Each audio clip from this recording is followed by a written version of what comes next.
하나님의 말씀 출애굽기 10장 1절에서 6절 말씀까지 우리 함께 읽도록 하겠습니다. 출애굽기 10장 1절에서 6절 말씀입니다.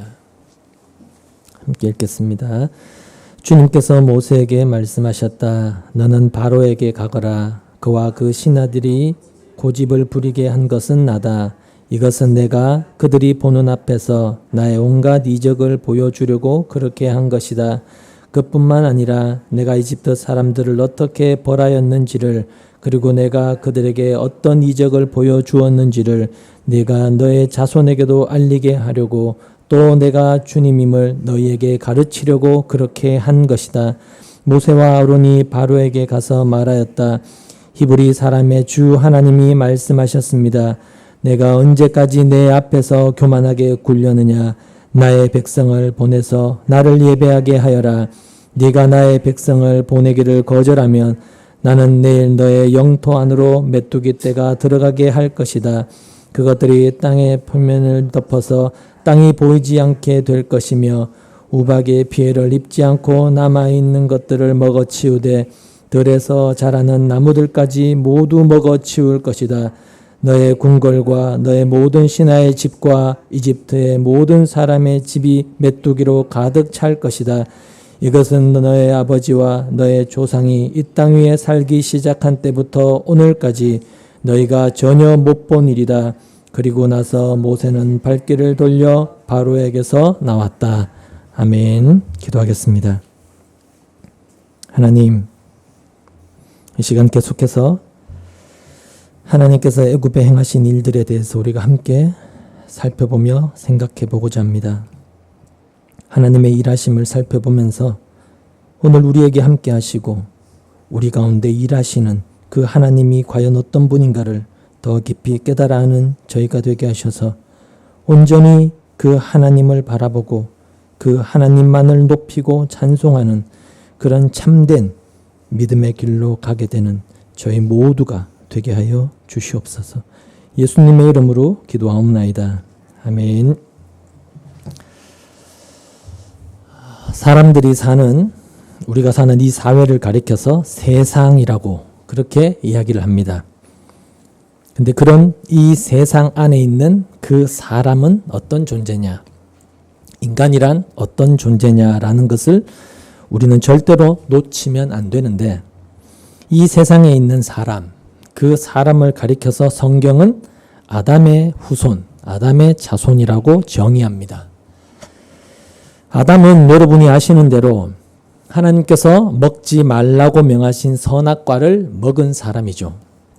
그러니까 그 말은 결국 사람이라고 하는 것은 모두가 다 아담 안에서 하나라는 뜻인데, 그 하나라는 말은 어떤 혈통적인 의미에서 아담의 자손이다, 하나다, 이런 의미가 아니고 하나님의 말씀을 거부하고 자기를 위해서 선악과를 먹은 그 아담의 본성, 즉 죄성이라는 타락한 인간의 본성 안에서 모두가 다 하나다라는 의미로 아담의 자손이다, 아담의 후손이다라고 그렇게 이야기를 하는 겁니다. 그러니까 모든 사람은 예외 없이 아담의 속성을 가지고 태어나게 되는 것입니다. 저에게도 아담의 속성이 있고 여러분 각자에게도 아담의 속성이 있고, 그런 아담적 속성이라는 그런 차원에서 다 같이 인간은 하나다, 이런 뜻이 되는 것이죠. 당시 에덴 동산에는 선악과를 먹지 말라는 하나님의 말씀이 있었고, 또 먹어도 된다라는 이런 사탄의 말도 있었습니다. 근데 인간은 결국 하나님 말씀을 거부하고 선악과를 먹어도 된다라는 이런 사탄의 말을 받아들이게 됩니다. 이유는 단 하나였습니다. 선악과를 먹지 않는 것보다 먹는 것이 자신에게 더 나아 보였기 때문입니다. 쉽게 말해서 하나님 말씀을 지키고 따르는 것보다는 먹는 것, 즉 사탄의 말을 듣고 따르는 것이 자신에게 더 유익이다, 그렇게 하는 것이 내가 더 잘 되는 길이다 라고 그렇게 판단했기 때문에 먹은 것입니다. 사탄은 인간에게 선악과를 먹어도 된다 이렇게 이야기를 했죠. 먹어도 죽지 않는다? 죽지 않을 뿐만 아니라 먹으면 너도 하나님처럼 된다라는 것이 사탄의 말이었고 그게 사탄의 속성이었습니다. 그 속성이 선악과를 먹은 인간에게 전가되어 버린 것입니다. 사탄의 속성이 곧 인간의 속성이 되어 버린 것이죠. 그렇게 사탄의 말에 넘어가 버린 인간이기 때문에 그런 속성 가운데 살아가는 인간은 사탄의 속성과 똑같습니다. 그래서 인간은 자신이 살아가는 모든 길들은 다 자신에게 유리한 길, 자신에게 유익이 되는 길, 자기를 잘 되게 하는 길, 오로지 그 방향을 바라보면서 열심히 달려가는 것입니다. 그게 인간이라는 것이죠. 그러니까 이런 속성을 가진 인간들이, 아담의 속성을 가진 사람들이 하나님과의 관계에서, 다시 말해서 하나님을 믿고 신앙하는 이런 신앙의 문제에 대해서 어떤 모습이 나올까? 신앙을 인간은 어떻게 이해를 할까 하는 것은 명확한 모습으로 나타나게 되어 있습니다. 어떤 모습이냐? 하나님을 믿고 신앙하는 것이 내 인생에 도움이 된다. 나에게 유익이 되기 때문에 하나님을 믿는다라는 그런 생각을 하는 겁니다. 하나님을 믿으면 내가 잘 된다. 나에게 도움이 된다라는 그런 생각으로 하나님을 신앙하는 것이죠. 그것이 아담의 속성에서 나오는 인간의 종교심입니다. 참된 믿음에서 나오는 신앙이 아니라 죄성에서 나오는 종교성이다. 그렇게 보시면 됩니다. 그러니까 하나님을 내 인생을 좋게 해주는 그런 분, 나에게 도움이 되는 그런 분으로 생각을 하는 것이죠. 그렇기 때문에 인생을 살면서 혹시 자기 인생이 예상치 못하게 꼬인다거나 혹은 잘 풀리지 않는다 이렇게 생각이 들면 당장 무슨 생각부터 드느냐면 뭔가 하나님과의 관계에서 문제가 있나? 하나님께 뭔가 내가 섭섭하게 해드려서 나에게 지금 이런 일이 생기는 것인가? 당장 그렇게 연관해서 생각하게 되어 있습니다. 그게 욥의 친구들이 갖고 있었던 생각이었고 그들의 그래서 욥이 당한 현실을 욥의 죄로 인한 그런 결과로 하나님과의 관계에 문제가 있어서 이런 일이 생겼다라고 그렇게 봤던 것이죠. 그게 바로 그들이 가지고 있었던 사고의 틀이었던 것입니다. 그게 그들의 모습이었던 것이죠. 그러니까 그처럼 욥의 친구들에게서 나오는 그런 모습들이 바로 아담의 속성에서 나오는 것이고 그게 세상의 생각이고 세상의 사고방식이다라는 것을 우리가 늘 전제를 하고 성경을 볼 수 있어야 하는 것입니다. 그렇기 때문에 이 세상을 사는 인간에게서 늘 보이는 모습은 한결같이 어떤 식으로든지 이 세상 안에서 자신의 자리를 만들기 위해서 노력하게 되어 있습니다. 이 땅에서 내 자리를 만들고 그 자리를 더 견고하고 굳건하게 하고 더 확장시키는 이런 일을 위해서 모든 열심을 다하게 되어 있습니다. 그래서 하나님을 믿는 것도 자신의 자리를 굳건하게 만들기 위해서 믿고 또 그런 일에 필요하고 도움이 된다고 생각해서 하나님을 찾고 믿는 것인데 그런 세상에 이제 예수님이 들어오신 것입니다. 그리고 예수님이 들어오셔서 그런 세상을 향해 뭐라고 외치셨나요? 자기를 부인해라. 전혀 반대의 말을 던지셨던 것입니다. 그러니까 우리가 예수님이 이 땅에 오셨다고 하는 것을 사람들은 그저 단순하게 우리를 죄인들을 구원하기 위해서 오셨구나 그렇게 생각을 하는데 그렇게 간단하게 생각할 문제가 아닙니다. 왜냐하면 인간의 구원이라는 그 안에는 미묘한 여러 가지 일들이 다 포함이 되어 있기 때문입니다. 그냥 십자가를 믿으면 구원한다. 그게 다가 아닙니다. 인간이라는 존재 자체는 그러니까 사탄의 속성인 그 아담의 죄성으로는 자기를 부인해라, 십자가를 져라 라는 이런 말씀을 받아들이고 그래서 예수가 달려 죽은 그 십자가를 믿고 의지하게 될 가능성이 없다는 겁니다. 그럴 가능성이 전혀 없는 인간인데 그런 인간이 구원이 되더라. 어떻게 그게 가능하게 되었느냐라는 그 내막이 무엇인지를 알아야 된단 말입니다. 그걸 성경을 통해서 우리가 알아가야 되는 거라는 거죠. 그래야만이 예수님이 이 땅에 오신 목적, 취지, 그리고 그 예수님이 십자가에 죽으셔야만 했던 이유, 그런 것을 알아가면서 마지막에 최종적으로 가서 그 모든 결말들을 가지고 결국 하나님께 감사하게 되고 찬송하게 되고 그렇게 된다는 것이죠. 근데 그런 결말도 알지도 못하고 내막도 전혀 알지 못한 상태에서 그냥 예수 믿으면 구원받는다, 이런 식으로만 구원을 이해해서 나를 구원해 주셨기 때문에 감사한다라는 것은 가짜입니다. 그건 결국 내 구원 때문에 내가 예수를 믿어서 지옥에 가지 않고 천국 간다면 그건 나에게 좋은 일이니까 그걸로 감사하는 것은 진정한 감사가 아닙니다. 그건 성경이 말하는 감사도 아니고 기쁨도 아닙니다. 왜냐하면 그건 내가 원하는 것을, 나의 유익이 되는 것을 내가 확보했기 때문에 나오는 감사니까요. 그런 감사는 내가 원치 않는 일들이 나에게 닥쳐오면 그 감사는 사라질 수밖에 없습니다. 근데 대부분의 사람들이 거기에 다들 속아 넘어가더라는 겁니다. 그냥 감사합니다 라고 말하면 되는 것으로 그렇게 착각을 하고 있는데, 우리가 성경을 보게 되면 그런 믿음의 실체와 구원의 내막들을 우리가 알게 되는 것이고, 그걸 알아가게 되면서 우리가 지금까지 잘못 생각하고 있는 것들, 또 이 세상에 만연해 있는 이 아담적 속성에서 나오는 그런 구원관들, 어떤 하나님에 대한 잘못된 이해들, 이런 것들이 어떤 것인가를 우리가 하나하나 보게 되어지는 것이죠.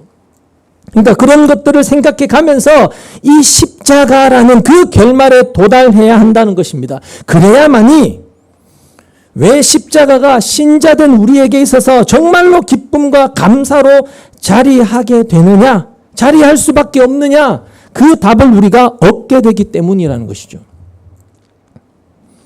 오늘 본문에 보면 하나님께서 모세에게 바로에게로 가라, 이렇게 이제 말씀을 하십니다. 1절을 다시 보시면 주님께서 모세에게 말씀하셨다. 너는 바로에게로 가거라. 그와 그 신하들이 고집을 부리게 한 것은 나다. 이것은 내가 그들이 보는 앞에서 나의 온갖 이적을 보여주려고 그렇게 한 것이다. 이렇게 말씀을 하십니다. 우박재앙 후에 하나님은 또다시 모세에게 바로에게 가라고 하십니다. 이렇게 지금 하나님은 계속 모세를 바로에게로 보내십니다. 계속해서 보내시죠. 바로에게 보내셔서 내 백성 이스라엘을 내보내라, 이렇게 하나님 말씀을 계속 전하게 하시는데 바로는 그 말을 계속 안 듣고 있습니다. 계속해서 듣질 않고 있습니다. 왜냐하면 모세가 바로에게 가서 할 일은 하나님의 말씀을 전하는 것인데 본성적으로 바로는 하나님의 말씀을 받아들일 가능성이 없는 사람이기 때문입니다. 그렇다면 모세를 바로에게로 계속 보내시는 것은 바로를 설득해서 하나님 말씀대로 이스라엘을 내보내게 하기 위함이 아니라는 결론을 우리는 얻게 되죠. 그래서 아무리 가서 전해도 바로는 그 말을 듣지를 않는 겁니다. 이게 뭐냐면 모세가 바로에게 감으로써 지금 그 바로의 속성, 즉 인간의 그 본성과 하나님의 말씀이 정면으로 충돌하고 있는 것입니다. 모세는 지금 하나님 말씀을 들고 바로에게로 가지 않습니까? 쉽게 말하면 말씀의 전달자죠. 그렇게 말씀을 들고 가서 그 말씀을 전하니까 바로가 처음에는 어떻게 했나요? 여호와가 누군데, 주님이 누군데, 듣도 보도 못한 이야기인데 헛소리하지 말아라고 하면서 그렇게 거부하고, 그러면서 끝까지 이스라엘을 내보내지 않고 버티면서 이렇게 계속 부딪히고 있는 것입니다. 이렇게 모세를 바로에게 보내어 하나님의 말씀을 전하게 하시고, 그런 바로와 신하들이 고집을 부리게 하심으로써 드러나게 되는 것은 말씀과 바로의 속성의 충돌이라는 거죠.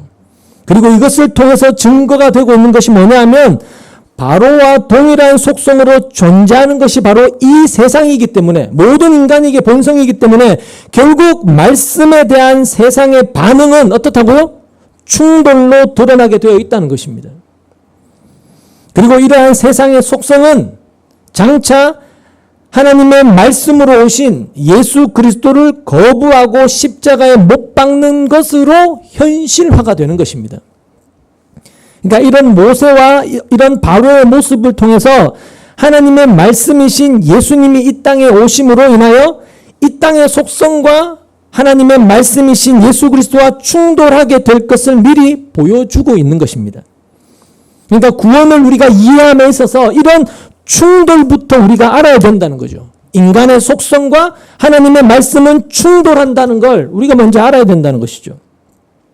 예수님 실제로 이 땅에 오셨을 때 세상이 그냥 예수님을 열렬히 환영하며 쉽게 말씀을 받아들이고 그렇게 하지 않았지 않습니까? 충돌하고 그래서 서로의 입장 차이를 선명하게 확인하고 난 다음에 서로 갈라져서 결국에는 예수님을 십자가에 못 박아 죽였지 않습니까? 그 내막을 바로에게 모세가 지금 감으로써 이미 보이고 있는 것입니다. 그러니까 모세가 바로에게 말씀을 들고 가는 그것을 통해서 예수님이 이 땅에 오심으로 어떤 일어날 일인가, 예수님이 이 땅에 오심으로 어떤 일이 일어날 것인가 하는 것을 이미 구약 때부터 이런 장면을 통해 보여주고 있다는 것을 우리가 볼 수 있어야 한다는 것이죠. 그렇기 때문에 사람은 누구도 나는 하나님 말씀에 대해서 우호적이다, 나는 예수님 편이다, 나는 하나님 편이다 라는 말을 할 수가 없습니다. 다만 그렇게 스스로 오해하고 착각하고 있을 뿐이지 모든 인간의 실체는 본성적으로 말씀을 거부하고 배척하는 완악한 마음의 소유자인 이 바로일 뿐이라는 것입니다. 만약에 하나님께서 모세를 통해 바로에게 전하신 말씀이 이스라엘 자손을 내보내라, 그러면 내가 그 대가로 애굽을 이 땅에서, 아니 이 세상에서 제일 강하고 부유한 나라로 만들어주겠다, 너를 이 세상에서 가장 높은 왕으로 내가 삼아주겠다, 이렇게 말씀을 하셨다면 바로는 어떤 반응을 보였을까요? 이스라엘을 보내든 보내지 않든지 간에 어쨌든 모세의 말에 바로는 호감을 가졌을 겁니다. 왜냐하면 이스라엘을 보내주었을 때 약속된 보상이 있기 때문입니다. 물론 그렇다고 해서 바로가 그 말을 듣고 선뜻 이스라엘을 내보내고 이렇게는 하지 않았을 겁니다. 의심을 좀 했겠죠. 어쨌든 그래도 거래 조건은 되는 겁니다. 거래가 형성이 되는 거죠. 바로는 하나님의 말씀과 거래를 하게 되는 것이죠. 이스라엘을 보내라, 그러면 애굽과 너를 아주 강한 나라, 강한 왕으로 내가 만들어 줄게 라는 거래가 되는 거죠. 그 자체가. 여러분, 일반적으로 거래의 목적은 이익을 위함입니다. 손해보기 위해서 거래하는 경우는 없습니다. 그러니까 이스라엘을 포기한 대신에 더 좋은 것을 바로가 얻게 된다면 그런 것이 있을 때 거래가 된다는 것이죠. 그런데 문제는 하나님 말씀에는 거래가 없다는 겁니다. 그냥 일방적인 통보만 있을 뿐입니다. 본문 3절에도 있는 바와 같이 그냥 이스라엘을 내보내라, 내 백성을 내보내라, 그 외에 다른 것이 없습니다. 여러분이 바로라면 그런 일방적인 통보에 순순히 말을 듣고 네, 제가 그렇게 하겠습니다 라고 하겠느냐는 겁니다. 안 된다는 거죠. 거래가 아닌 일방적인 통보인데 그렇게 그걸 하겠습니까? 어떻게 그걸 하겠습니까? 바로의 입장에서 이스라엘을 내보내는 그 하나님의 말씀은 굉장한 손실이 아닐 수 없습니다. 경제적 손실이 이만저만이 아니죠. 자신에게 있어서 이스라엘은 아주 가치 있는, 애굽을 운영하는 데서 노동력에 커다란 도움이 되는 것인데 그런 자신에게 가치가 있는 자신의 소유를 버리는 것이고 그걸 내려놓고 포기하는 것이기 때문에 말씀을 받아들일 수가 없습니다. 무시할 수밖에 없는 것이죠. 그러니까 이런 바로의 모습은 아담의 죄성을 물려받은 인간으로서는 지극히 당연한 것이라는 겁니다. 하나님께서 아담에게 다른 모든 것은 다 먹을 수 있지만 동산 중앙에 있는 선악과를 먹지 마라, 그러면 네가 이 땅에서 영원히 살게 될 거다라고 통보하셨는데 그 생명의 의미, 그 가치를 아담은 모르는 겁니다. 그래서 하나님 말씀을 따라서 선악과를 먹지 않았을 때 자기에게 돌아올 이익이 없는 것처럼 사탄의 말을 듣고 자기가 하나님이 될 수 있는 그런 것을 하나님이 마치 차단하고 있는 것처럼 그렇게 여겼던 것이죠. 그러니까 자신이 어떤 복을 지금 받았는지, 하나님께로부터 부여받은 그 혜택이 얼마나 엄청난 것인지 그 가치를 아담은 몰랐던 것입니다. 근데 사탄은 아담에게 와서 뭔가 거래 조건을 제시한다는 겁니다. 일방적인 통보가 아니라 먹으면 너는 하나님같이 될 수 있어. 이렇게 하면 이런 것을 얻을 수 있어 라며 아담에게 이익이 될 것을 거래 조건으로 제시하더라는 것이죠. 그러니까 그런 아담의 속성에서 생각하는 사람들의 신앙이라는 것도 자꾸 거래 조건을 제시한다는 것입니다. 거래 조건을 제시해서 이렇게 하면 돼. 이렇게 하면 이런 걸 받을 수 있어 라는 그런 행태를 취하게 된다는 것이죠. 근데 그건 하나님의 말씀이 아니라는 겁니다. 거래와 타협이 들어가 있는 것은 절대로 하나님 말씀이 아닙니다. 만약에 말씀 안에 거래가 들어가 있다면 우리도 아까 예를 든 것처럼 바로처럼 얼마든지 이스라엘을 내보냈을 겁니다. 말씀대로 하면 잘 살고 힘센 나라로 대단한 왕으로 만들어준다는데 그걸 누가 거부하겠습니까? 그런데 하나님 말씀에는 그런 거래가 들어있지 않기 때문에 그에 대한 대가나 보상이 말씀에 들어있지 않기 때문에 모세가 전한 하나님의 말씀을 바로가 거부하는 것은 지극히 당연한 것이고 그래서 우리도 바로처럼 안 보내는 겁니다. 말씀을 따르지 않는 것이죠. 그런 점에서 바로가 나고 내가 바로다. 우리는 이런 이야기를 할 수밖에 없습니다. 그렇기 때문에 모세의 말에 대한 바로의 반응은 낯설지가 않죠. 아, 이것이 나의 반응이구나. 우리는 그렇게 볼 수밖에 없습니다. 내가 지금껏 그렇게 살아왔던 것이죠. 만약에 우리가 바로의 모습을 보면서 아니 바로라는 놈 참 이상하다. 이스라엘이 애굽 사람도 아니고 또 자신의 소유도 아닌데 왜 바로는 모세를 통해 말씀하시는 그 하나님의 말을 도대체 듣지 않냐? 그건 바로의 잘못이다. 만약에 이런 생각이 여러분에게 드신다면 내가 바로고 바로가 나라고 이야기했는데 지금 나는 과연 바로와 다르냐? 그런 생각을 해보셔야 됩니다. 분명 이스라엘은 애굽 사람도 아니고 바로의 소유도 아닙니다.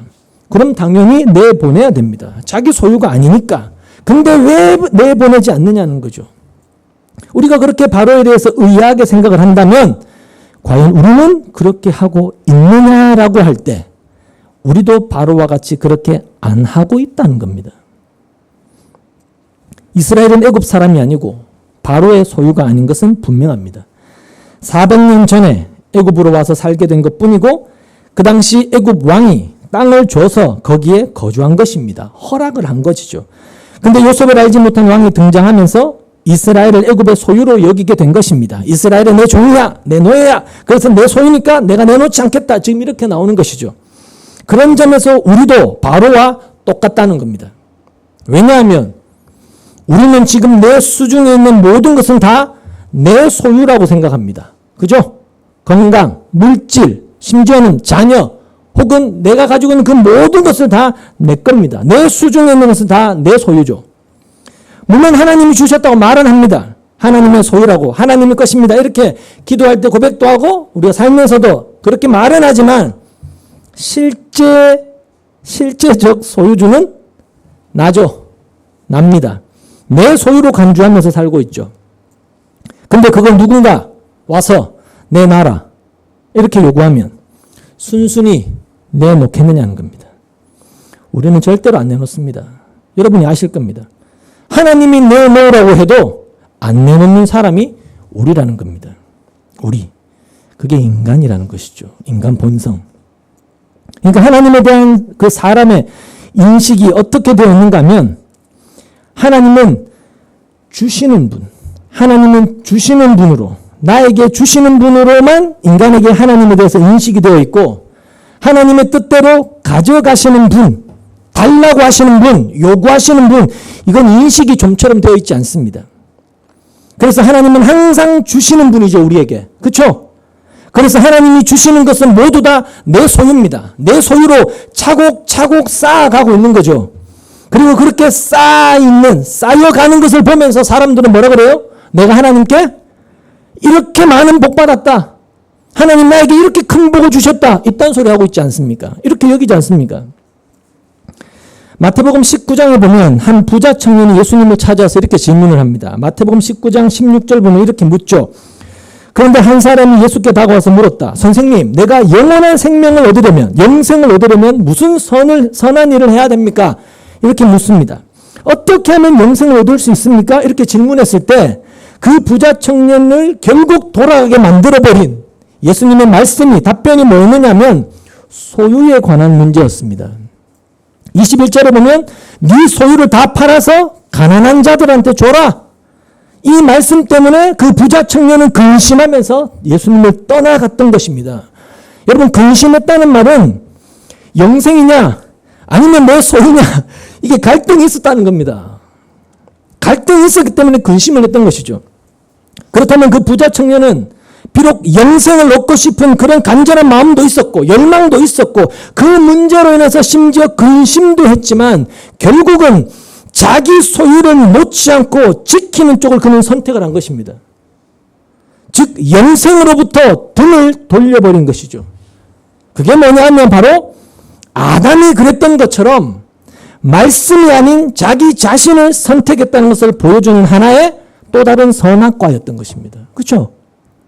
말씀을 선택한 것이 아니라 누구를 선택했어요? 나를 선택한 것이죠. 그런데 그 내용 뒤에 베드로가 한 말이 나옵니다.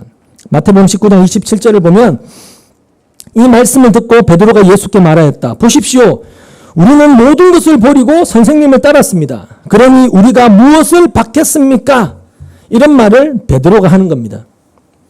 자, 베드로를 포함해서 다른 제자들 모두가 자신들이 하던 모든 일, 직업, 생활, 그리고 고향, 가족 다 버리고 예수님을 따랐지 않습니까?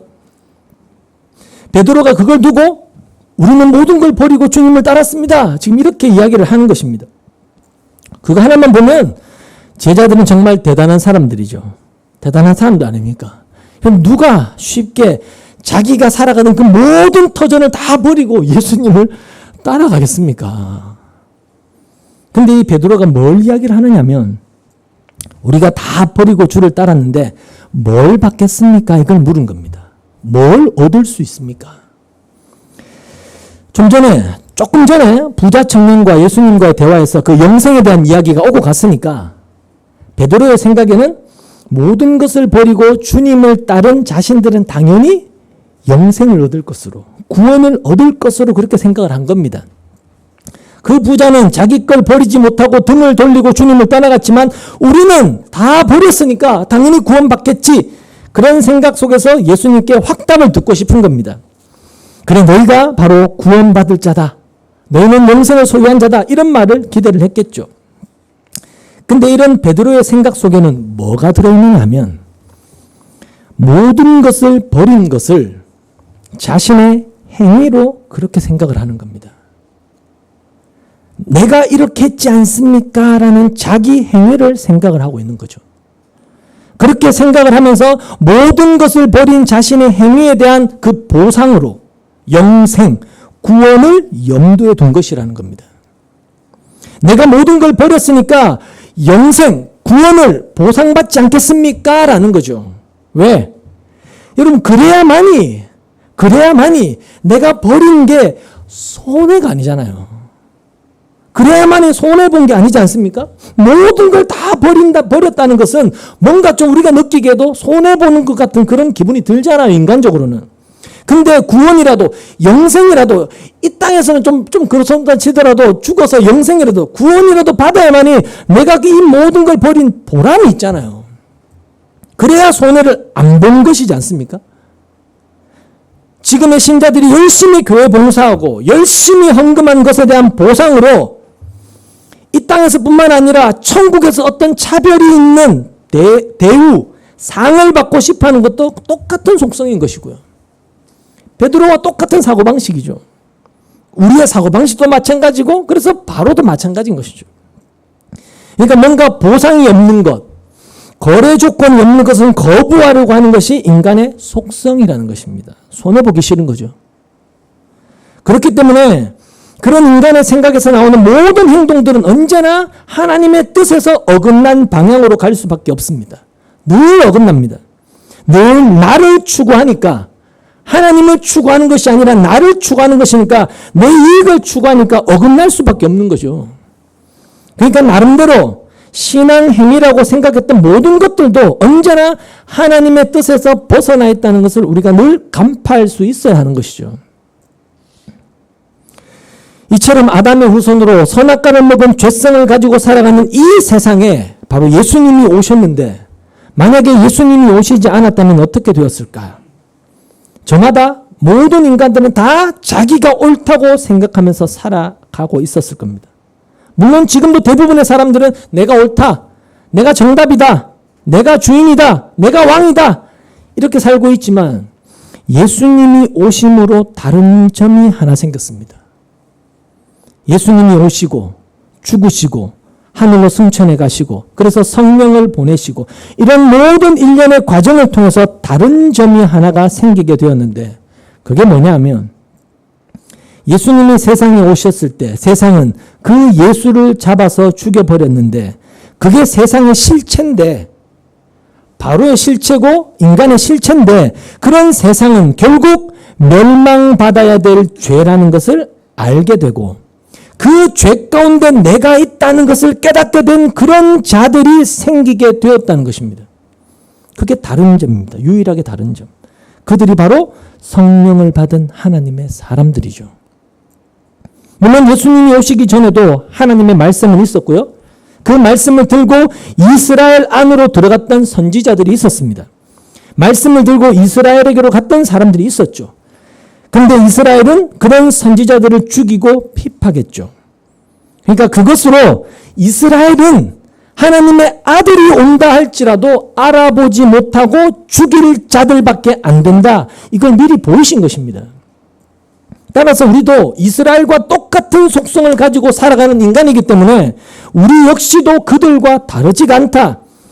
근데 그런 우리에게, 그런 우리가, 그게 인간인데 그런 우리가 하나님 말씀을 들으면서 내가 옳은 게 아니고 하나님이 옳구나. 그 말씀이 옳다고 인정이 되고 받아들이고 또 이 말씀에 의해서 내가 죄인됨을 내가 보게 되고 인정하고 고백하게 되는 이런 일들을 통해서 하나님께서 아담의 속성인 나와 싸우시고 나를 이기심으로 인하여 나에게서 이런 고백이 나오게 되는 것이구나. 이걸 아는 사람들, 그런 사람들이 하나님에 의해서 새롭게 창조된 하나님의 백성이라는 것이죠.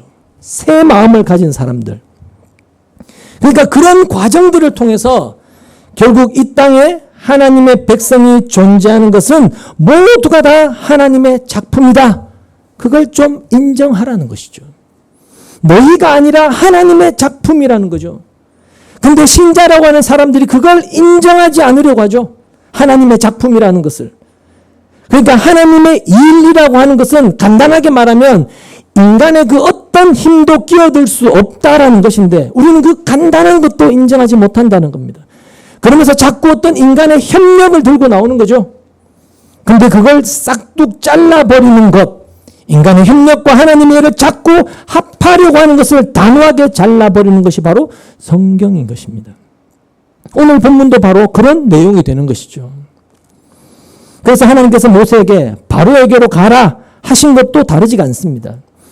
하나님은 모세에게 계속 바로에게로 가라고 하시는데, 가서 말씀을 전하라고 하시는데, 말씀의 내용 자체가 바로가 받아들일 수 없는 내용, 인간의 본성으로는, 그 사탄의 속성으로는 받아들일 수 없는 내용, 그걸 들고 가게 하신다는 거죠. 마찬가지로 예수님이 들고 오신 하나님의 그 말씀이신 예수님이 오신 그 말씀도 우리가 받을 수 없는 내용이었지 않습니까? 원래는. 그래서 아까 말씀드린 것처럼 말씀의 내용이 이스라엘을 내보내라? 그러면 더 좋은 거 줄게. 이렇게 되어 있다면 문제는 벌써 해결됐을 겁니다. 거래 조건을 제시했다면 벌써 해결됐을 거죠. 바로가 더 좋은 것을 받고 이스라엘을 내보냈을 거라는 거죠. 그런데 단지 말씀은 보내라 라는 말밖에 안 한다는 겁니다. 거래가 아니고 통보죠. 그냥 이렇게 해! 그냥 통보지 않습니까? 그러니까 바로의 입장에서는 일방적으로 손해만 보는 것이고 그래서 거부하는 것이죠. 자기에게 이익이 될 게 없으니까, 손해밖에 없으니까.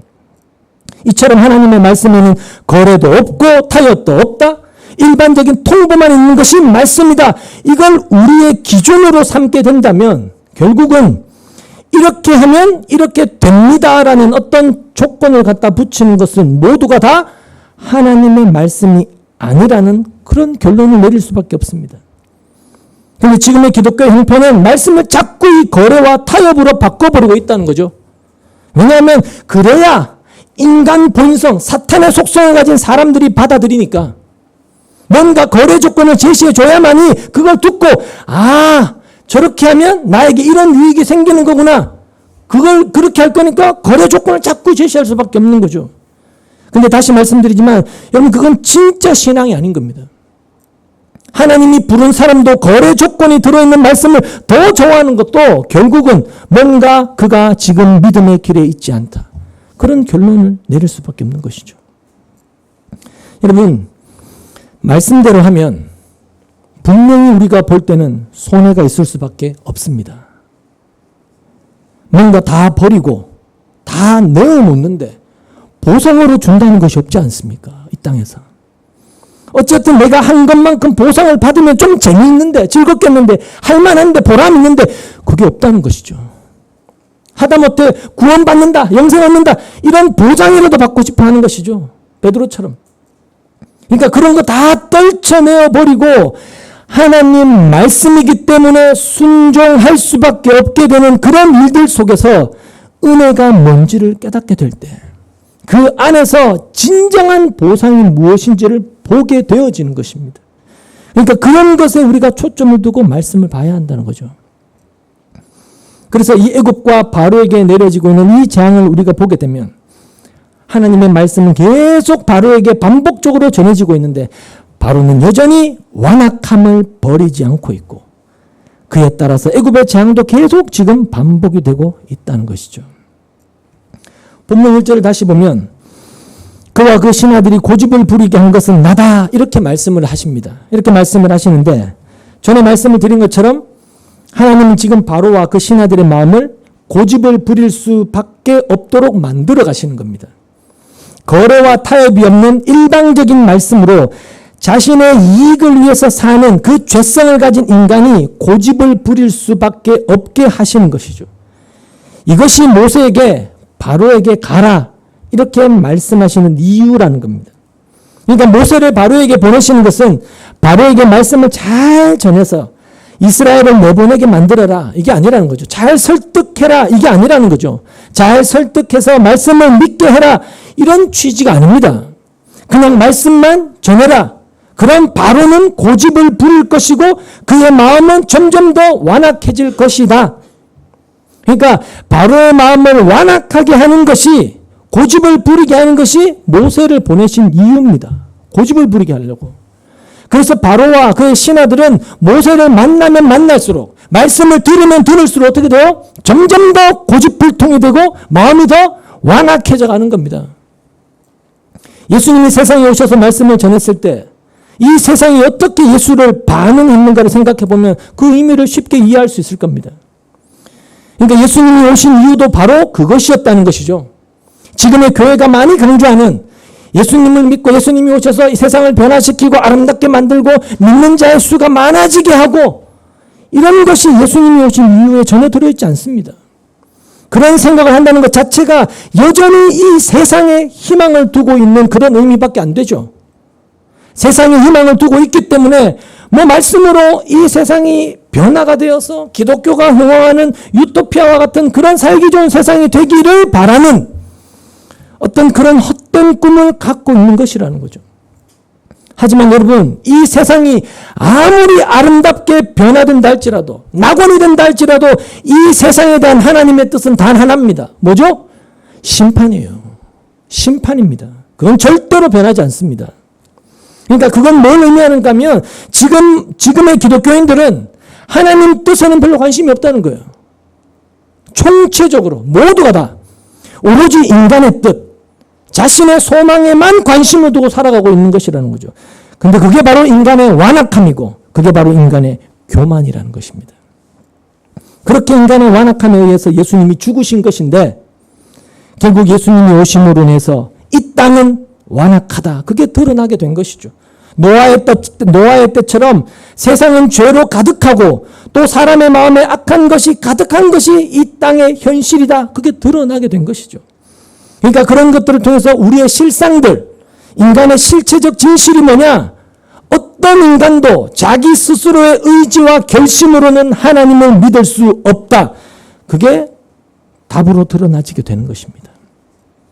그렇지 않고 사람이 하나님을 믿을 수 있는 경우가 있다면, 자기 스스로 하나님을 믿을 수 있는 경우가 있다면 그건 내 입맛에 맞는 하나님을 내가 만들어내는 겁니다.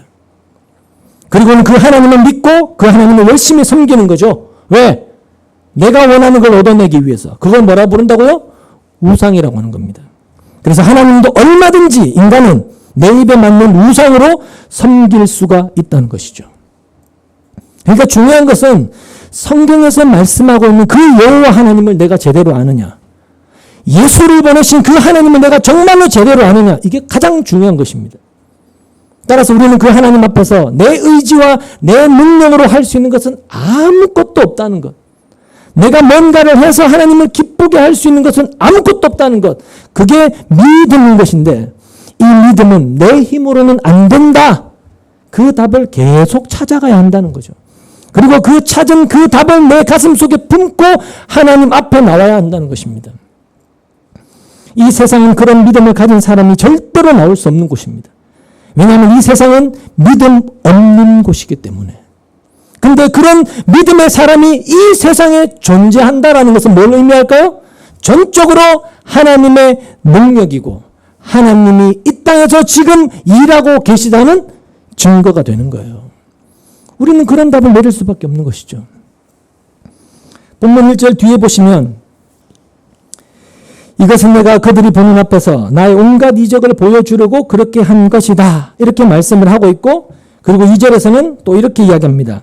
그뿐만 아니라 내가 이집트 사람들을 이렇게 어떻게 벌하였는지를, 그리고 내가 그들에게 어떤 이적을 보여주었는지를 네가 너의 자손에게도 알리게 하려고, 또 내가 주님임을 너에게 가르치려고 그렇게 한 것이다 라고 말씀합니다.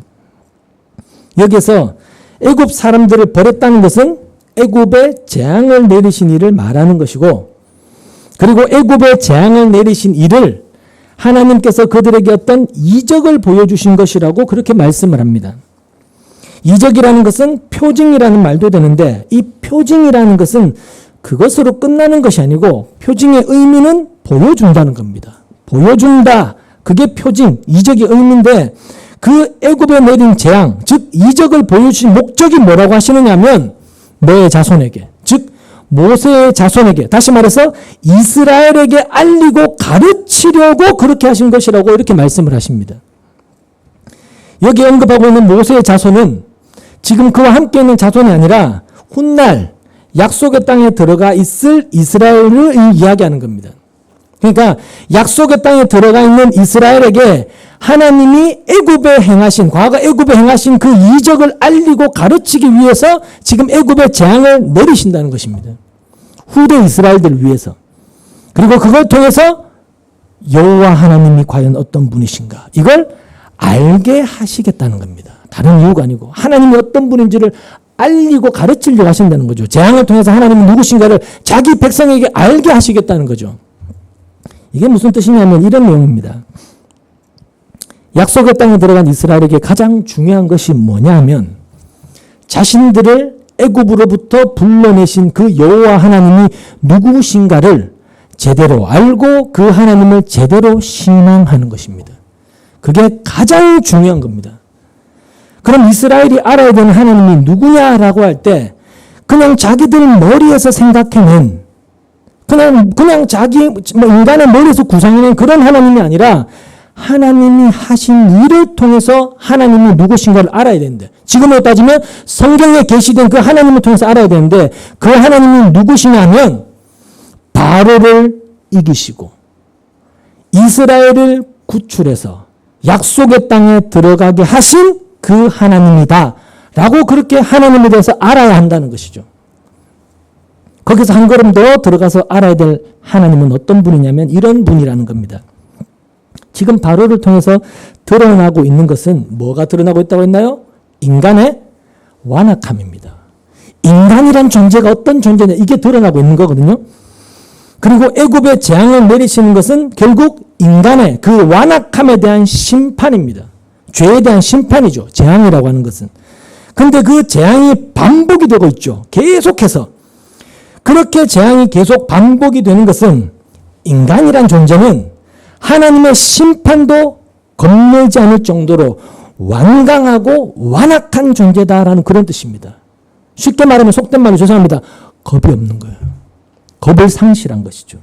그러니까 그 어떤 것에도 안 꺾인다는 겁니다. 인간의 죄성이라는 것이, 인간의 완악이라고 하는 것이 그만큼 강하다고 하는 것이죠. 그런 바로의 손에서 이스라엘을 나오게 하셨다는 것은 무엇을 의미할까요? 하나님이 싸워서 이기셨다. 승리를 뜻해요. 그리고 하나님의 능력을 나타내는 것이죠.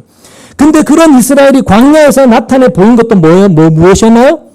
완악이었습니다. 똑같은 완악이 이스라엘에게 튀어나와요. 바로가 가졌던 완악이 똑같이 나옵니다. 근데 신기하게 그런 이스라엘에게는 하나님이 재앙을 내리시지 않고 심판하시지 않고 물론 징계하시기도 하셨지만 결국 그들을 이끌어서 약속의 땅에 들어가게 하셨다는 거죠. 그럼 그건 도대체 뭐냐? 그건 뭐냐? 그것은 바로 하나님의 긍휼이고 은혜고 자비다. 그걸 알아야 한다는 것이죠. 하나님은 그런 분이라는 걸. 너희에게 그런 분이라는 걸. 따라서 애굽의 재앙을 내리시고 그것을 이적으로 표징으로 삼아서 이스라엘 자손들에게 알리고 가르치려고 하시는 것은 너희는 지금 이 약속의 땅에 들어와 있는 것, 너희가 지금 이 약속의 땅에 들어와 있는 것은 너희의 그 완악함, 인간의 본성을 이기신 하나님의 긍휼과 능력의 결과다. 은혜로 말미암은 것이다 라는 것을 가르치려고 하시는 것입니다. 그걸 너희는 알라라는 것이죠. 알아야 된다는 거죠. 그러니까 이것은 오늘날 영적 이스라엘된 신자된 우리에게 그대로 적용하자면 뭐가 될까요?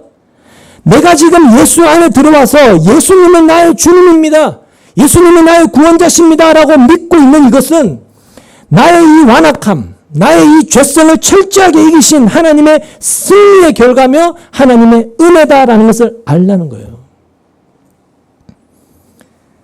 그런데 약속의 땅에 들어간 이스라엘은 그런 은혜를 걷어차 버립니다. 그리고 자기들에게 득이 되는 신을 또 찾아가죠. 우상을 섬기는 것이죠. 그게 바로 인간이기 때문에 인간으로부터 나오는 믿음은 절대적으로 불가능하다. 내가 아무리 주님을 열심히 사랑하고 믿는다는 고백 자체가 거짓이라는 거예요. 인간으로부터 그게 나올 수가 없습니다. 그래서 제가 늘 말씀을 드리는 거예요. 우리가 성경을 통해 드러나는 이스라엘의 역사를 좀 살펴만 봐도 인간의 완악함 똥꼬집밖에 없어요. 절대로 꺾이지 않다라는 거죠. 우리는 성경에서 그걸 발견해야 하는 것이고 그게 우리의 경험이 되어야 돼요. 나의 완악함을 깨달아야 하는 것이죠. 또 3절을 보시면 모세와 아론이 바로에게 가서 말하였다. 히브리 사람의 주 하나님이 말씀하셨습니다. 네가 언제까지 내 앞에서 교만하게 굴려느냐. 나의 백성을 보내서 나를 예배하게 하여라 라고 말씀합니다. 교만이라는 말은 여러분 다들 잘 아실 겁니다. 교만이라는 것은 하나님께 항복하지 않고 하나님께 복종하지 않고 스스로 높아져 있는 것을 의미합니다. 그래서 교만의 반대를 겸손 혹은 겸비라고도 하죠. 자기를 낮추어서 하나님께 복종한다 이런 뜻이 되는 것이죠. 하나님께서 바로에게 네가 언제까지 내 앞에서 겸비하지 않고 교만하게 굴래? 이렇게 말씀을 하시는 것은 결국 하나님 앞에 겸손해라, 겸비해라 그런 뜻입니다. 그렇죠? 여호와 하나님 앞에서 겸비해야 돼. 너는 여호와 하나님 앞에서 겸비해야 될 존재야. 그 뜻인데 근데 바로가 야, 너 좀 겸비해 라고 한다고 해서 네, 제가 겸비하겠습니다. 하겠냐는 겁니다. 안 하죠. 안 합니다. 인간이 하나님 앞에서 겸비하기 위해서는 무엇보다도 자신의 실체를 알아야 됩니다. 자신의 무능을 알아야 돼요. 내가 이런 무능한 존재입니다. 이걸 알아야만 그 하나님 앞에 겸비해지는 것이 가능합니다.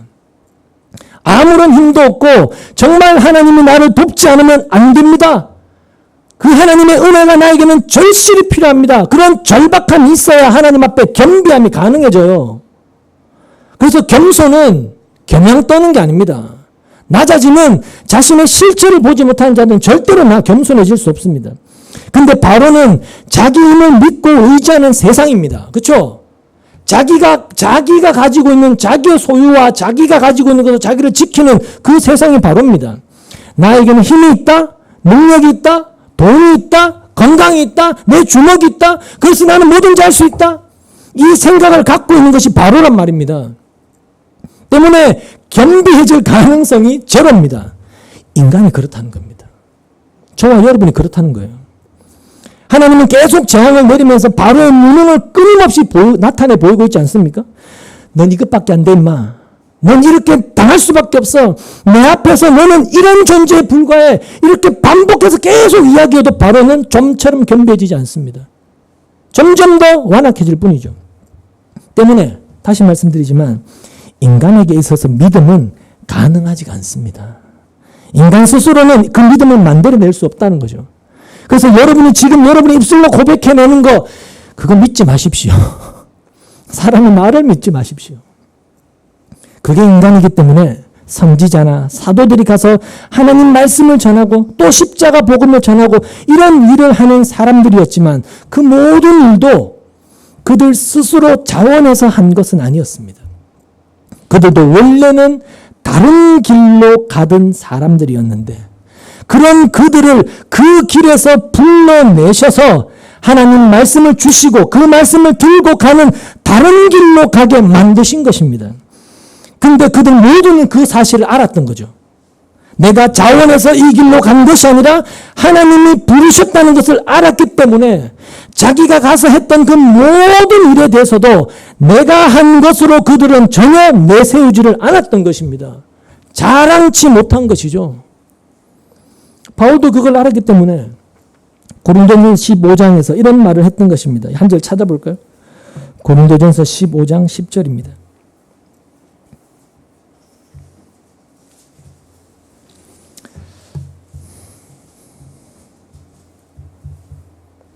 고린도전서 15장 10절 우리 같이 한번 읽어보겠습니다. 시작.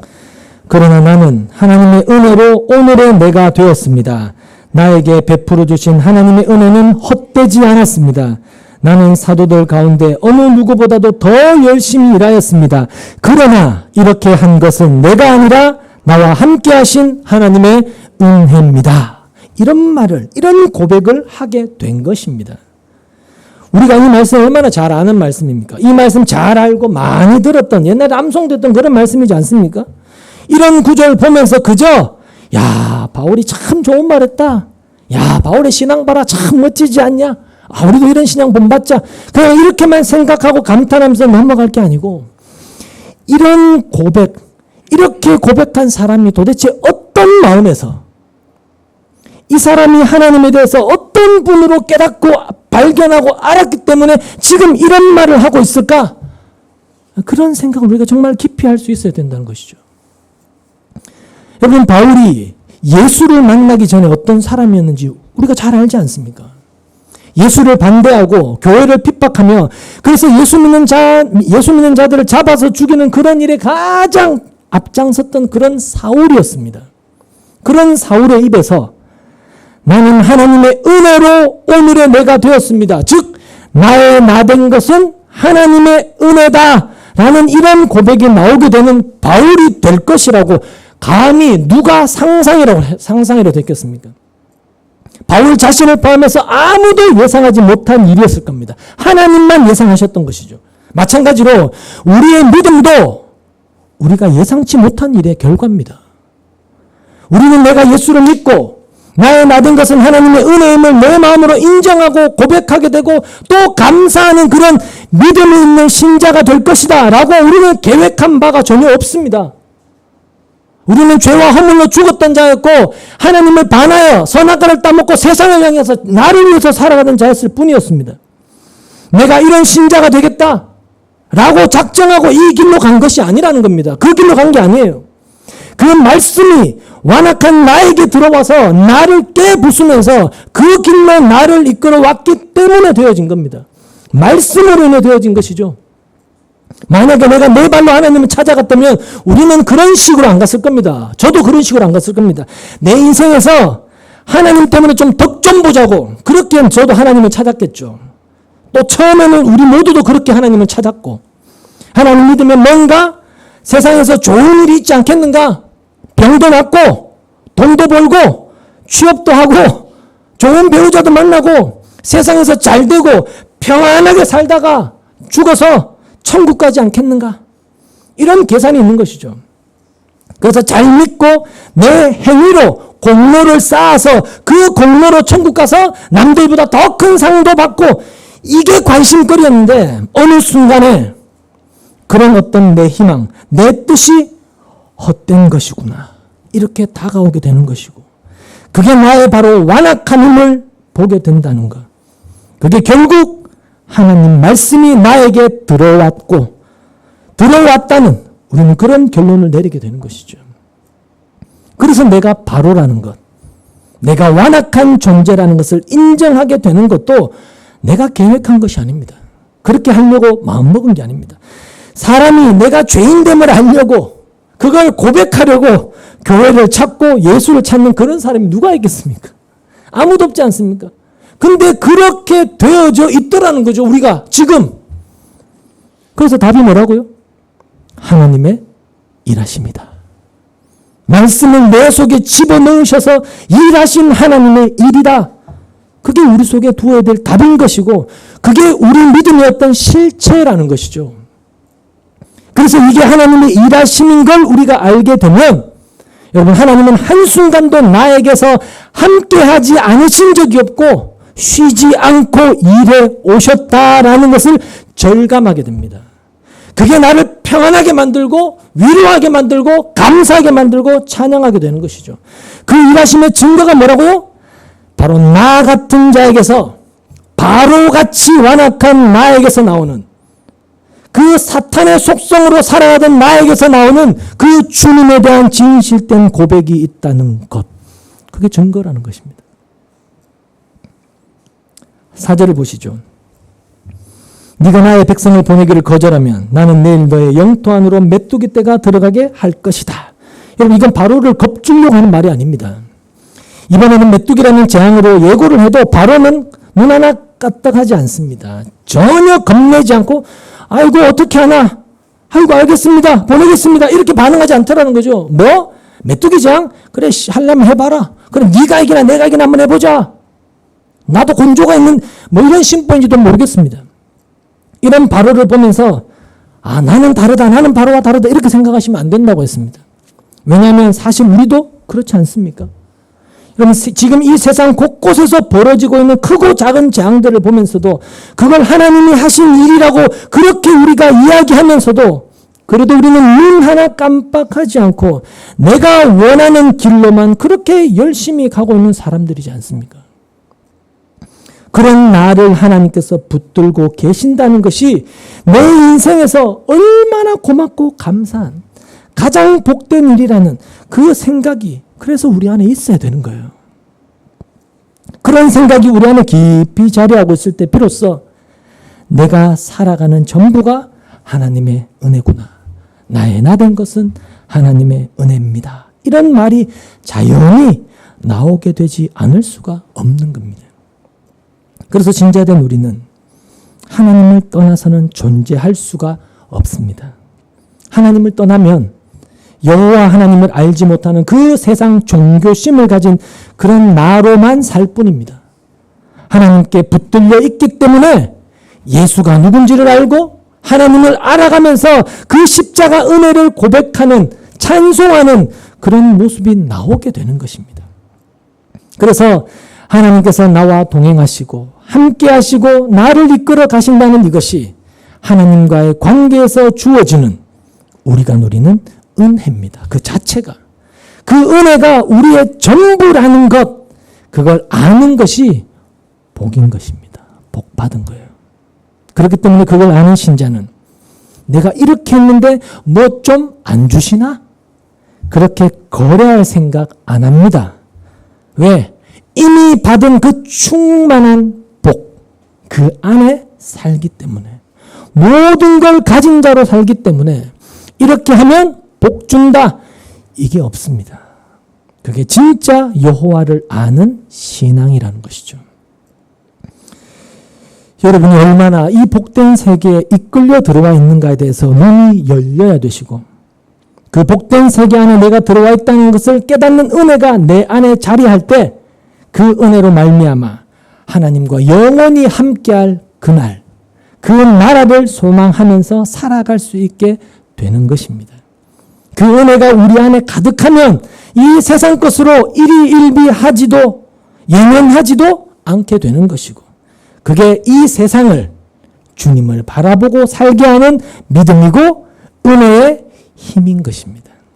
그러니 우리가 예수 그리스도 안에서 또 하나님과의 관계에서 지금 뭘 누리고 있는지 잘 좀 들여다보시고, 그 은혜가 여러분의 심령의 자리에서 주님을 배울 그 마지막 날까지 주님의 영광, 그 은혜를 바라보고 소망하며 누리고 살아가는 저와 여러분 되시기를 소망합니다. 기도하겠습니다.